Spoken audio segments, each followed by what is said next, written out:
मदरसा दारुल तालीम व सनद DTS जाटमऊ में चल रहे 2 दिवसीय अधिवेशन के अंतिम दिन रविवार को 11 प्रस्ताव पारित किए गए। इनमें वक्फ संपत्तियों को लेकर होने वाले विवाद और मतांतरण आदि रहे। बोर्ड ने जबरन मतांतरण और गैर धर्म में निकाह का विरोध किया। All India Muslim Personal Law board ने समान नागरिक संहिता पर एतराज जताया। बोर्ड पदाधिकारियों और सदस्यों का कहना है कि मुस्लिम समाज इसे कतई स्वीकार नहीं करेगा। दिल्ली से आए बोर्ड के मीडिया समन्वयक डॉक्टर कासिम रसूल इलियास ने अधिवेशन के बाद पत्रकार वार्ता में कहा कि संविधान में हर नागरिक को अपने धर्म में आस्था रखने और दूसरों को इसके बारे में बताने का अधिकार दिया है। बहुधार्मिक समाज में समान नागरिक संहिता उचित नहीं है। ये संविधान के मौलिक अधिकारों के विपरीत है। बोर्ड ने सरकार से मांग की है कि वो मुसलमानों पर समान नागरिक संहिता न थोपे।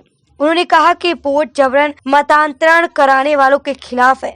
मुस्लिम समाज से इसके विरोध की अपील की गई। वक्फ करने वाले किसी व्यक्ति, संगठन या सरकार को यह अधिकार नहीं है कि वो इसे बेचे या वक्फ की मंशा के खिलाफ किसी उपयोग में लाए। यह मुसलमानों के धार्मिक अधिकारों और शरिया कानून में हस्तक्षेप है। अधिवेशन में बोर्ड के अध्यक्ष सैयद राबे हसन नदवी, महासचिव मौलाना खालिद रशीद, सैफुल्लाह रहमानी सचिव मौलाना खालिद रशीद, फरंगी महली कल्बे, जवाद उमरैन, महफूज रहमानी, सदस्य याशीन उस्मानी, फजलुर रहीम मुजहिदी और निकाहत पर भी असगर अली, सज्जाद नुमानी, अब्दुल्ला नदवी मौजूद रहे। अधिवेशन में मुस्लिम समाज से अपील की गई कि शरीयत का पालन करें, सादगी से निकाह करें और दहेज न मांगे। आपसी विवादों को मध्यस्थता से सुलझाएं और फिर भी बात न बने तो दारुल कजा में जाएं। अंतर धार्मिक विवाह से बचे क्योंकि यह समाज में विभाजन पैदा करता है और सांप्रदायिक सद्भाव को प्रभावित करता है।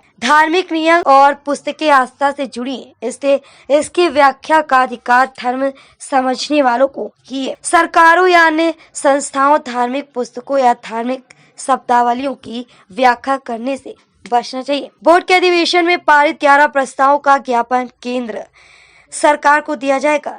सरकार को ज्ञापन देकर मांगों को पूरा करने के लिए कहा जाएगा। All India Muslim Personal Law Board हर संभव सरकार की मदद करने के लिए तैयार रहेगी।